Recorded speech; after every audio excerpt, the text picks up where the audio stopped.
Hi guys, welcome to JoJo TV. Hi guys, welcome back to JoJo TV. So today we're going to be talking about health. Exactly. We have a special guest. Why don't you introduce yourself? Hi everybody, so my name is Shamaya, but I go by the Ancient Artery, and you can follow me on Instagram literally at Ancient Artery. Yeah, so everything, all of her pages will be down below, and you can follow them, click the link, and go straight to her page.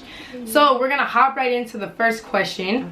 And the first question is how we have grown up misinformed about health.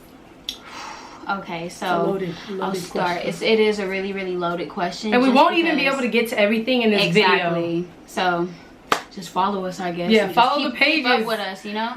But how do we grow up misinformed? So I think it's so loaded because society plays a really big role in that. So like I feel like growing up as an African American, like we are all about convenience, you know? So we liked and loved to eat McDonald's because it was convenient, you know? Right. Like when we're out somewhere or before we go to school in the morning, it's like we got to get donuts because we're rushing out the house. Mom has to go to work. So I think that society definitely plays a really big role in it, especially how it's advertised to us. Like literally if you stop and just think and walk through like an aisle of a grocery store or a liquor store, you see all these colors of like candies and stuff like that. And they're literally like, they're trying to lure us in with those colors because they know as kids, like that's what we're looking for. I mean, literally the same aisle of like candy and chips looks like the same aisle of like toys in Target. So it's like definitely like a color play. But I would also say like our families play a role in it. I really love the quote that talks about it's not that we develop, or it's not that genes or disease is inherited, it's our eating habits and like our culture is inherited. So it's not that, you know, like we get diabetes because our mom had diabetes. It's no, like she ate certain things and we follow that, and we followed that exactly, and we just grew up doing that, and we passed it on to our children, and it just recycles. So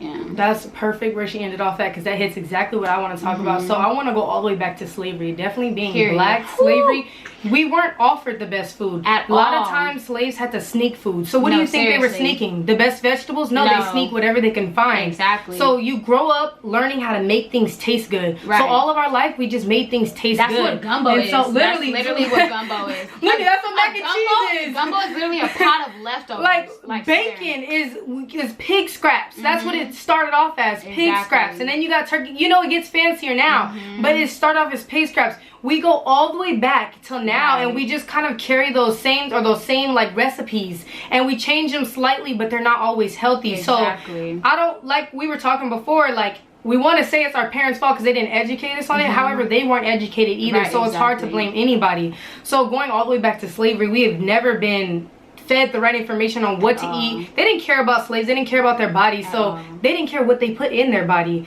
Another thing is, like, even when my mom did try to feed her kids a healthier meal, like I would have vegetables on my plate every day. I would, now were they like the best form of health? No, I would have like maybe broccoli, some carrots, and to me that was healthy, right? Exactly. That's what you were taught is healthy. Then you got some peas, and then they teach you, my grandma owned a daycare, so they teach her the food pyramid.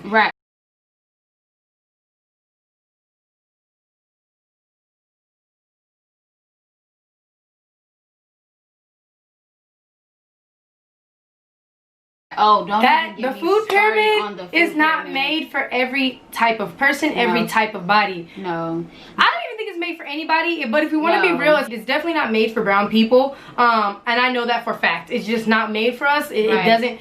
We shouldn't even be consuming. Yeah, we definitely shouldn't even be consuming that much dairy. And then like the things like you're saying, like we were given like peas and carrots and broccoli, and then we grow up and we find out that that's a GMO vegetable, and we're like, oh shit, like, and especially now, like that's what I'm studying is like GMO vegetables and fruits and hybrids, and I realize like why a hybrid isn't necessarily good is because the molecular structure of that fruit or vegetable or whatever isn't complete. So when you're ingesting it, your body is trying to complete that structure.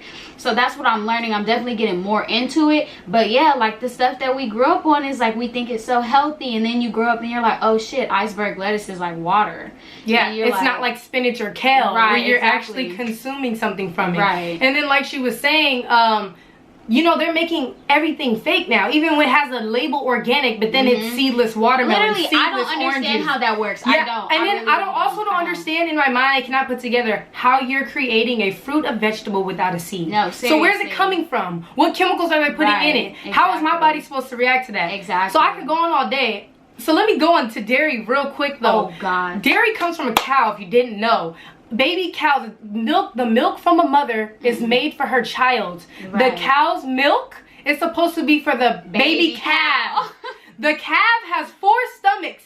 A regular human, all humans are supposed to and should have 1 stomach. Right. So it takes their 4 stomachs to digest that milk and provides their whole body nutrients with grass. However, our body does not have 4 stomachs. How can we digest? So when you say you're lactose intolerant, no, your body's doing what it's supposed to do. So if you're not lactose intolerant, you're kind of just immune to it by this point. But if you're lactose intolerant, it's because that's what your body's supposed to do. And if you actually start cleansing your body and stuff, especially like your colon, and you try to eat like some dairy, or like I thought that I was doing something. I was like, I've been cleansing, I've been doing so good. You know, let me reward myself to some ice cream.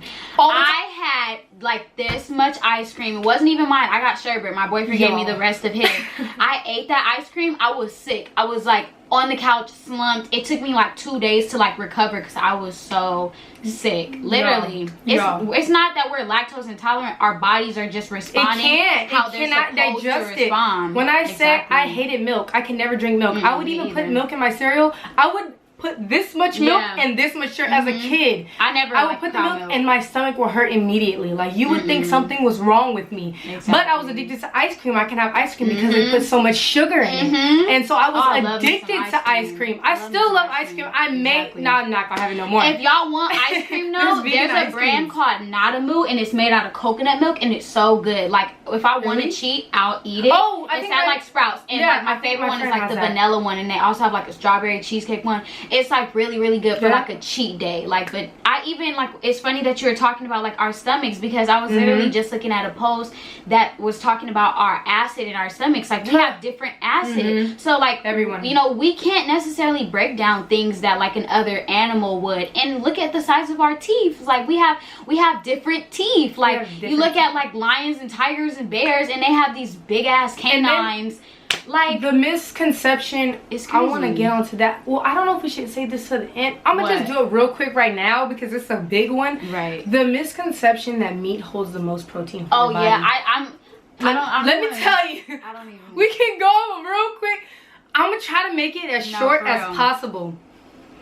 That's not true. It's just not true. It's not true. And if you don't believe us, there's a book called The African Biomineral Balance, and it's by Akil Anis, and he literally talks about it. And it's funny how everybody's like, you can also, if you don't like reading, you can also go to YouTube and watch videos, it'll be broken down, or listen to it when you're in the car. I'm not trying to stop you from eating meat. I'm just saying, if you're depending on meat for protein, be aware. Yeah, be aware and add things that actually have more protein in it. So protein is like, the protein that holds meat out of 10 fingers is like 2. And the funny part about it is that like ever since I've gone vegan, like people are like, where are you getting your protein from? And I'm just like, first of all, like you can get it from kale, you can get it from nuts, you can get it from literally every plant, almost every plant. I don't understand how people like don't work out and are so like, you know, like obsessed with protein. I'm like, wait, why do you want protein so much and you don't even like work out? Like really, like just take a second look at what you're consuming. Like seriously. Not to mention how many parasites the shit has. Like,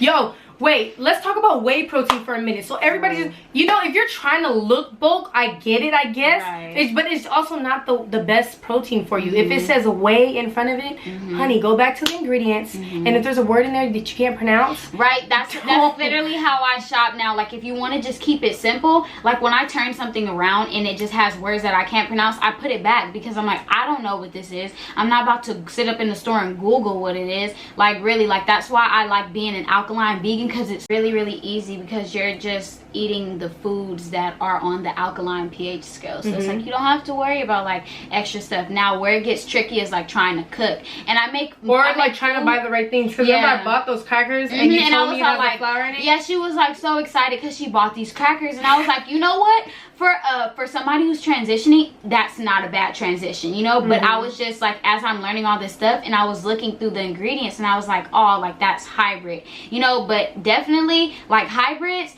is like your least worries. It's like your last worry. You mainly want to just cut out like dairy and cut out meat and stuff like that. Hybrids, like you don't have to worry about hybrids right here, right now. Like, but with definitely carbs, and if you can cut out, because for me, a lot of people, hold on, if you're gonna cut out if you can't cut out all meat, at least cut out every meat but chicken. Right. Maybe chicken and turkey. All red meats you should not be digesting in your body. Hold on, can we talk about how red meats are labeled as a carcinogen? Wait, I didn't know. I knew, they're but like I didn't know cancer causing. Like literally, like if you, I think it's by the World Health Organization. Yeah, it is by the World Health Organization. I do think that they said that it's labeled as a carcinogen. Like literally, meat and cigarettes are in the same category. Yeah, so no red meat for you. For you. Yeah.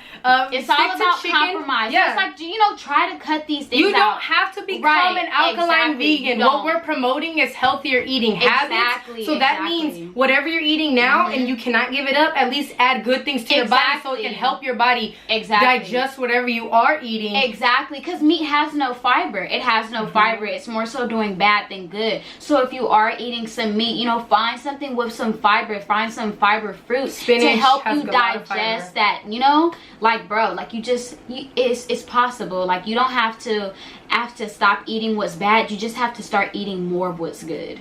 Good. Great. So we're gonna move on to the next one. I was about to say something, but you know what? We can go all day. So we're just gonna go with the first question. So quick reason why you're so passionate about health. My grandmother had high blood pressure, diabetes, gout, you can name it. Like, she had all of it, and she lived, I'm not gonna say she lived to like about 60, and yes, that's like kind of young, but she lived with a lot of health issues. So her quality of life was, she lived a great life. She was very active, but she couldn't have been as active as she wanted to, having all those health issues. And then I kind of just saw like my mom's, she was pretty healthy-ish, but like, you know, she still carried a lot of those habits, like of eating like junk. And then, you know, she started to get health issues, and so it's like I didn't want to repeat that cycle. And so it's just like, and I'm very passionate about that. And it's like, also too, I went from doing four sports, so I would eat whatever I want, and like I wouldn't kind of suffer the consequences of eating bad, because I was being so active that my body was able to take that. When also too, when you're active, your body produces a lot of hormones and a lot of cells, so you're able to do a lot more than most people. And you sweat a lot. So you're sweating off. You're doing a lot when you're working out. So I was in 4 sports. I was eating what I wanted. I still did eat healthy. Also too, my swim coach, my club coach had us on like an alkaline vegan diet. That's when I first got introduced to it. And when I used to swim in the water, the difference from eating right to not eating right was a major difference. And so just to realize how powerful your body can be when you're eating healthy was amazing to me. So I would go back and I would try to get everybody on this like swim diet I was on, and they were like, no, there's no way. And then too, is just like, I went to college, I stopped doing sports, and so like that hit home for me, because then I gained 30 pounds, and then I had unhealthy habits. So I was like, okay, I'm gonna starve myself for like 2 days. I'm gonna drink water, all water, which you can do, but there's a right way to do it, and I wasn't doing it right because I was eating junk before I went on that fast. And I was like, I'm gonna just starve myself, and then I'm just gonna eat like small portions of bad food. I was doing it all wrong. And then so once I learned how to do it right, here I am, and I feel so much better. So I just want people to be able to do it the right way. That's why I'm so passionate about health. And then I just realized how powerful and like how much your body can develop and evolve once you start to implement like healthier foods. A new you is born, really. Exactly. Like a new you is born. Exactly. So a quick reason why I'm so passionate about health. Before, I would say in high school, let me set this timer, that's not fair. Okay, so in high did school, 2 minutes. Yeah, you did 2 minutes. So in high school, you like, oh, look at me. Yeah, I didn't even know. Okay, so like in high school, I had really, really bad cramps. That's when it started, because I got my period in high school. And ever since like my first period, like my second period, it was horrible. I didn't think it was normal at all, but because, you know, people were always talking about cramps and periods, I'm like, okay, I guess it's kind of normal. So I kind of just accepted it. But it was getting to the point where I was needing to go to the hospital for every period that I had.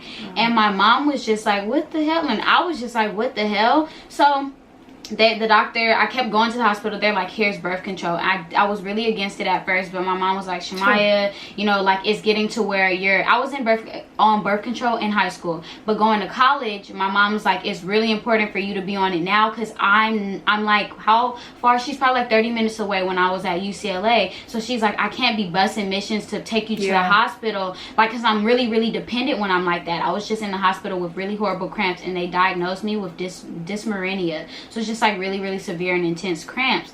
And so I was on birth control throughout college, and I took a class at UCLA, and we were talking about it, and I kind of raised my eyebrow at it again. And then that's when I was like, all right, I'm done with birth control. I'm just gonna try to start eating right. So I tried to start eating right, but getting off birth control, the problems came back, and I wasn't really eating right. So the problems came back, and I was just like, I'm done. So your body's trying to readjust. Exactly. Not to mention, birth control throws everything off. So then it goes back, and it's like still thrown off. Exactly. I was really emotional, but I noticed even when I did get off birth control, how more calm I was. I was really more calm than I was on birth control. So I went to an iridologist, and she read my eyes, and she told me that my colon was backed up. I had just toxins. She told me my liver needed to be clean. She told me that like my tissue was degenerative and all of that. And she gave me cleanses, and I started cleansing my body, and I just immediately felt better. And I wanted all my peers to know about it. I wanted everybody to know about it.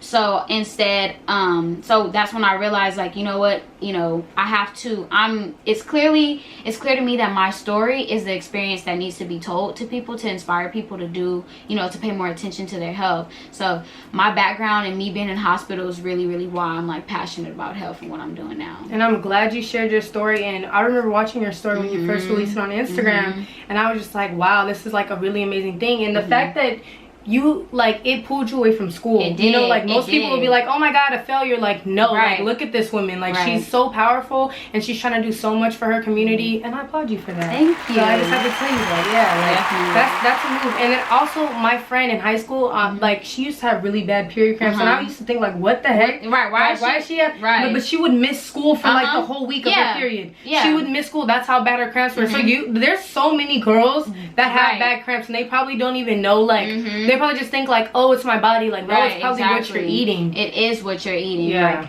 I had to leave because I felt like I was okay, but I was saying, like, I felt like I was forced to put my health second and my education first, and I was over that. I was really, really over that. That's another video. No, for real. So I had to cut. Me and UCLA, we had to break up. Like, really, like, you know, maybe in me and UCLA, we had a hate.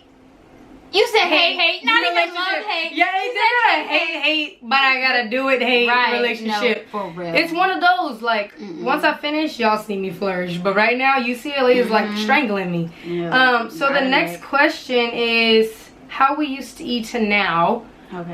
So like, I kind of could tell you. So like I was saying, like, my mom, she cooks, so I pretty much grew up eating pretty good. I feel like, compared to most people, we didn't have a lot of fast food. We weren't allowed to eat a lot of fast food. My mom would be like, okay, like maybe once out of the week or once every 2 weeks. Like McDonald's, that wasn't an everyday stop for us. She would not let us do that. And she's like a really good cook, but to be eating like Thanksgiving every day, I don't know how healthy that is. She doesn't cook, you know, I would say I ate pretty good, but all the items in the dishes weren't healthy. So exactly, you get what I'm saying? It's like I ate good, but I don't know if it was healthiest. No, exactly. Middle school, that's when I kind of like started to get introduced to the hot chips. You know, you just start eating the hot chips, and then I was like, okay, gotta take a break from the hot chips because my stomach would literally be burning, and that's why, because it burns your stomach. A quick story. I was in the hospital because I broke my arm. Long story short, there was a girl that was in the hospital for 2 months. I'm not gonna say her name, but we were in the same room. We shared the same room. I was in children's hospital, so obviously there was like a lot of kids with the cancer there. So it was like real serious, very eye-opening for me. And she literally was in the hospital because she ate hot Cheetos and there's a hole in her stomach from the acid, from the hot Cheetos. And she actually found a red bug in her hot Cheetos, which was really weird. Anyways, that's besides the point. That's really besides the point, but that just goes to show you how junky that food is. And where they get the dyes from. Also too, so yeah, so she wasn't able to poop or pee. She was pooping and peeing blood. So her body's was burned and she can no longer use the restroom the right way. So she literally has to pee and poop in a bag. I'm not trying to stop you guys from eating hot Cheetos. I'm just telling you this because that was her experience. And yeah, it was like really sad to see. So they told her that she could go home when I went home. Long story short, like they ended up doing some more like tests on her, and like the day I got released, they told her that she had to stay like an extra 3 months, and she had already been in there for so long. So you know, that just kind of freaked me out. I never ate hot Cheetos after that.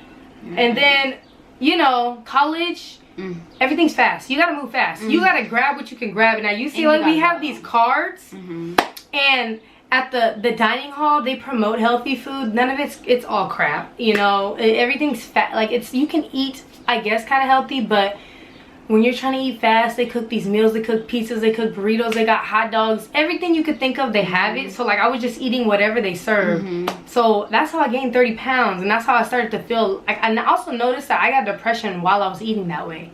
So you know, yeah, till now. So now I eat, I can't give up the seafood yet. But I do practice being alkaline vegan. I started off being pescatarian, like start of college I was pescatarian, so I didn't eat any meat in college. But I still was eating a lot of the junk food, like fish tacos, all this stuff. It was really gross. And then so you know, now I practice alkaline vegan /vegan. What else? I think that's about it. So yeah. Okay, so. But so I'm doing the alkaline vegan for 40 days. I take my 40-day periods, and that's when I go back to alkaline crab legs. So I just go ahead and get some crab legs because I can't let those go. But yeah, that's how I eat right now.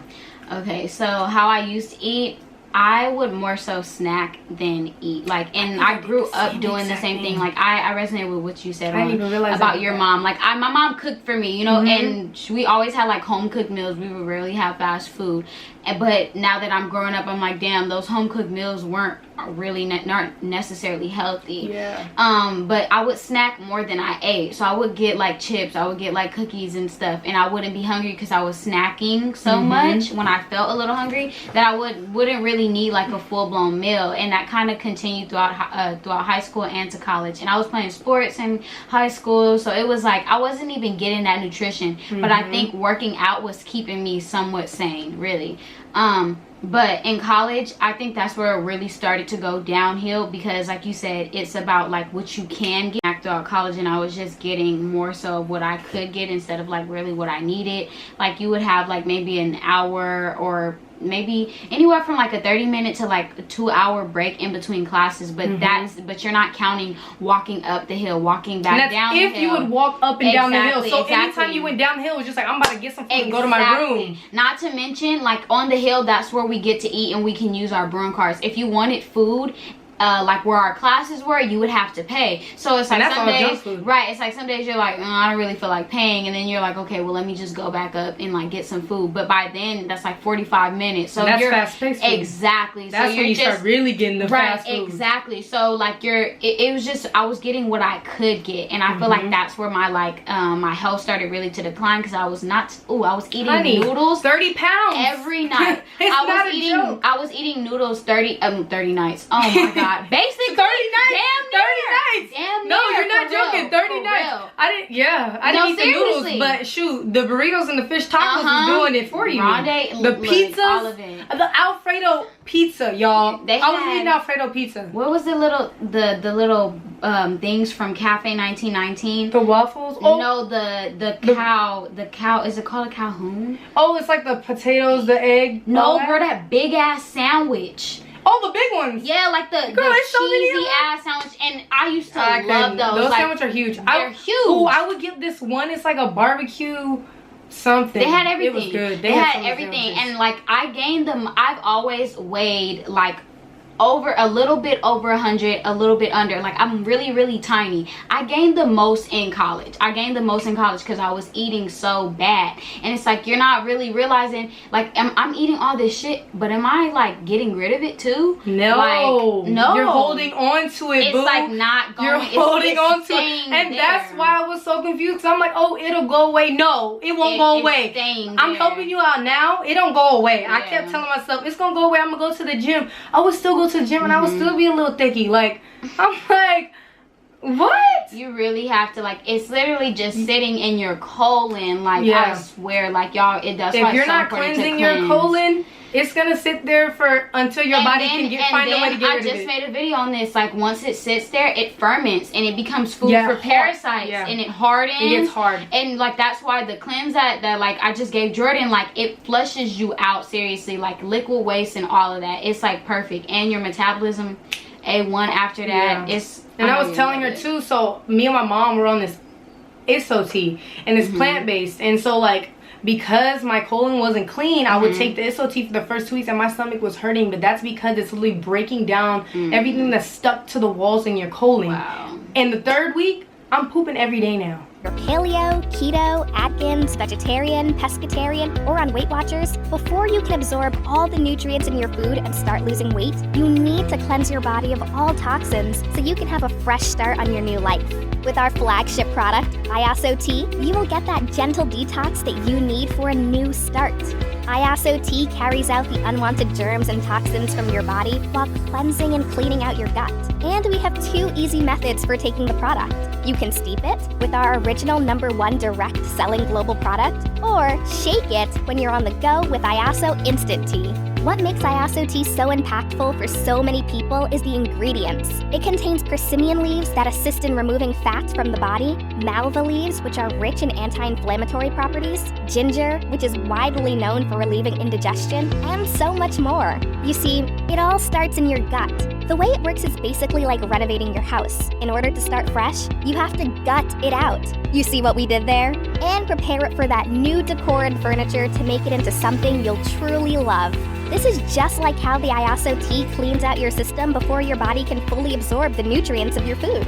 So, what will I feel, you ask? Within a short time of starting to take the tea, you will feel an increase in your energy, relief of inflammatory gut issues, the sensation of being full, which will help you monitor your diet, relief of constipation, and a better night's rest. So do you or anyone you know want to lose 5 pounds in 5 days? Get started today. I'm pooping every day now. I'm still about to take this cleanse to make sure I got everything fleshed out.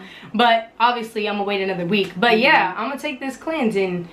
I was definitely like cleansing before, not with that product because I just found out about that, but I was cleansing with this other colon cleanse, really and I would use it more so like probably like every 2 weeks or like once a week, just to make sure like my bowel movements are like, you know, regulated. But that cleanse, like,